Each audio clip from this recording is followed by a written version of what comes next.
Hey guys, so this is the video for 9.3. There are actually going to be two videos for 9.3. This is the first part.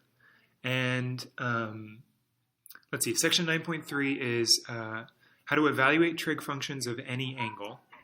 And this first video is going to be talking about the general definition of trig functions. So we know the definition of trig functions that says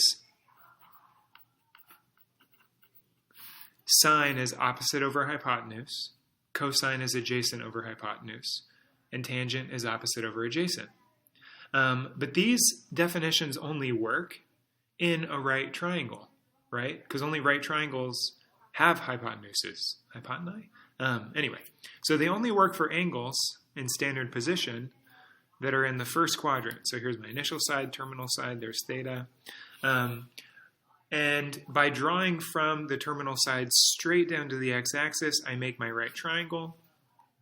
And I can use SOHCAHTOA to find sine, cosine, tangent, and secant, cosecant, and cotangent of this angle. Okay, but what about angles that aren't in the first quadrant? An angle like this. So here we've got an obtuse angle. It's not in the first quadrant. There's no way that I can draw a triangle that includes theta that would be a right triangle. So how can I use sine, for example, of theta if there's no hypotenuse? So the way we do it is just like over here. We draw a line straight down from the terminal side straight to the x-axis. It's really important. Always draw from the terminal side straight to the x-axis. Don't draw to the y-axis, which students sometimes do by accident. Now, this angle here is not the same angle as this angle here, obviously. This is an obtuse angle, bigger than 90. This is an acute angle, smaller than 90. But this in your book is notated theta prime. Theta is the variable, and this little apostrophe says prime. So this is theta prime, and this is the reference angle.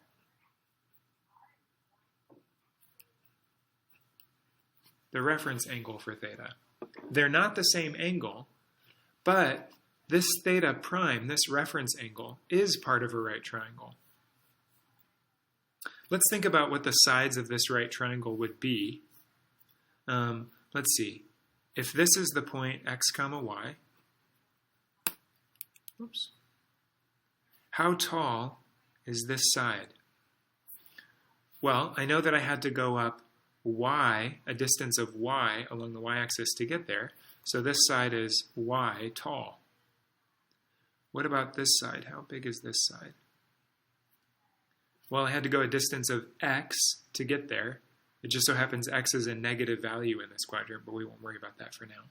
I had to go a distance of x to get there, so this side has a distance of x. What about the hypotenuse? What is the hypotenuse? Well, the hypotenuse, we're going to notate it with a different variable than h. We're going to use the variable r, which actually means radius. And it sort of makes sense. When I draw these angles, they sort of start looking like circles, don't they? And the line that I'm drawing out here could be the radius of that circle. So for the hypotenuse, we'll use r. Now, let's use SOHCAHTOA to figure out what sine would be in terms of x, y, and r, the lengths of these three sides. By the way, to find r, you would use the Pythagorean formula. So r would equal the square root of x squared plus y squared. Okay. R squared equals x squared plus y squared, so to solve for r, we take the square root of both sides. Okay, so if we're using this triangle, let's see if we can define sine, cosine, tangent, cosecant, secant, and cotangent of theta. And we'll use theta prime, our reference angle, to do it. So sine is opposite over hypotenuse, so that's y over r. Cosine is adjacent over hypotenuse. Adjacent is x, hypotenuse is r, so that's x over r. And tangent is opposite, y, over adjacent, x. We're giving a definition of sine, cosine, and tangent now. that works for an angle. I don't have any, I'm sorry. Sorry for the interruption. We're giving a definition for sine, cosine, and tangent that works for this angle that's bigger than 180, or sorry, that's bigger than 90. And it'll work for any angle at all, actually. Excuse me. Okay, cosecant is the reciprocal of sine, so r over y. Secant's the reciprocal of cosine, r over x. And cotangent's the reciprocal of tangent, x over y. Memorize these. Okay, how can we use these in a problem? Let 4, negative 2 be a point on the terminal side of an angle theta in standard position. Evaluate the 6 trig functions of theta. Okay, wow, there's a lot going on there. Let's start with, where is 4, negative 2? 1, 2, 3, 4, negative 2. There's my point. Notice this is x, y. So in my definitions above, x and y are going to be 4 and negative 2. So let's see. 4, negative 2 is a point on the terminal side of an angle in standard position. In standard position, an angle starts here, and it rotates counterclockwise. And I know the terminal side of this angle contains this point. So this is theta.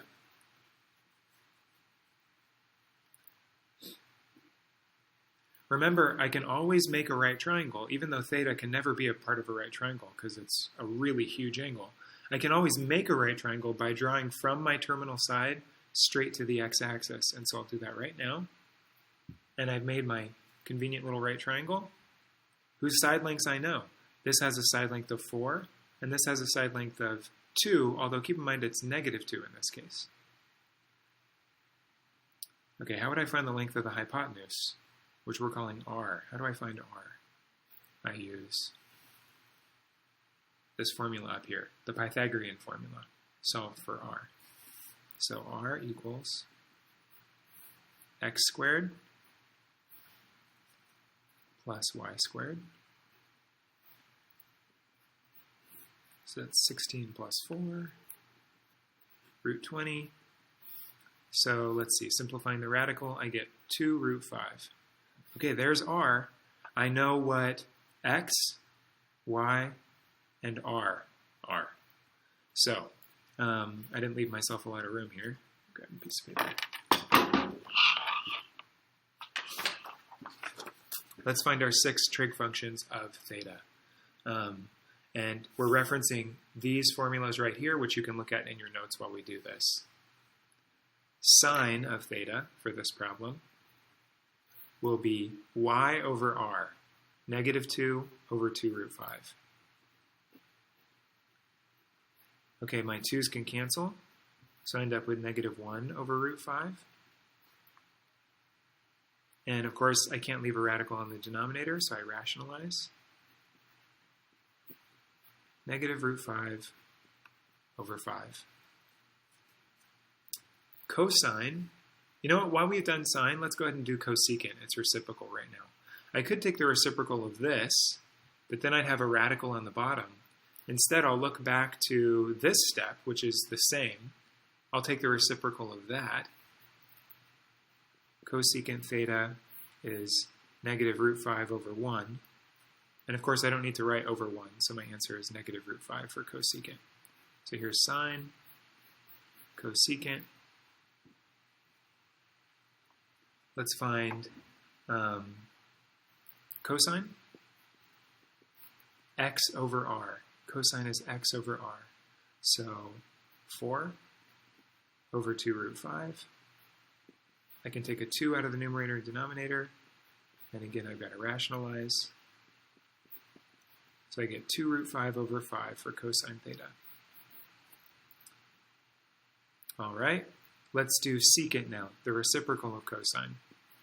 Again, I could take the reciprocal of 2 root 5 over 5, but then I'd have that root 5 on the denominator and have to rationalize. It would work, but I can save myself a little time by saying, you know what, 2 root 5 over 5 before I rationalized was 2 over root 5. So I'll take the reciprocal of that, root 5 over 2, and I'm done. Let's do tangent. Tangent is y over x, so that's negative 2 over 4, which simplifies to negative 1/2. No radicals in that one. And cotangent's the reciprocal, negative 2 over 1. Of course, I don't need to write the over 1.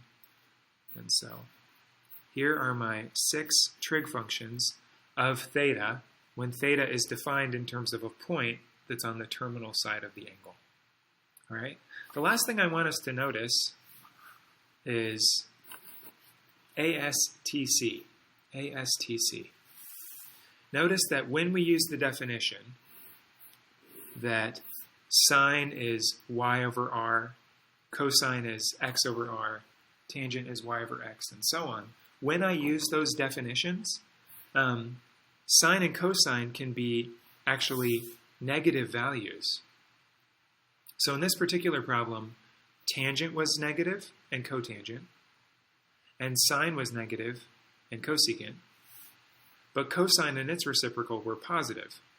Let's think about why that is. In the fourth quadrant, which is where my angle ended up, in the fourth quadrant, x is positive, but y is negative. So all the ones with y's ended up being negative. All the ones without y's, cosine and its reciprocal, ended up staying positive. It's important to stay positive. Thank you. So we can generalize that into which trig functions will be positive in which of these quadrants. In the first quadrant, both x and y are positive.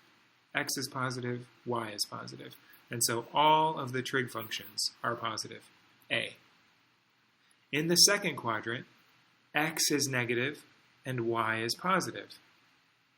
And so sine and its reciprocal are positive, but cosine and its reciprocal and tangent and its reciprocal will be negative.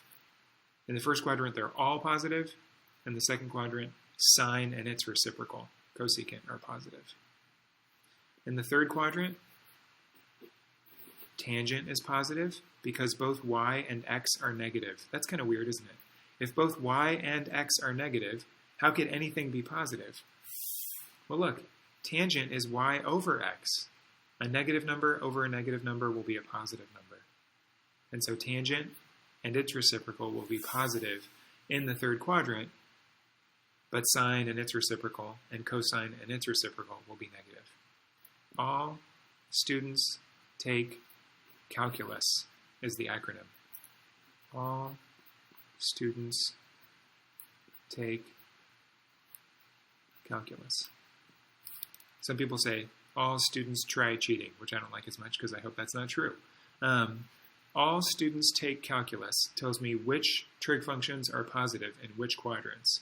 So in quadrant 4, cosine and its reciprocal are positive. Everything else is negative. In quadrant 3, tangent and its reciprocal are positive. Everything else is negative.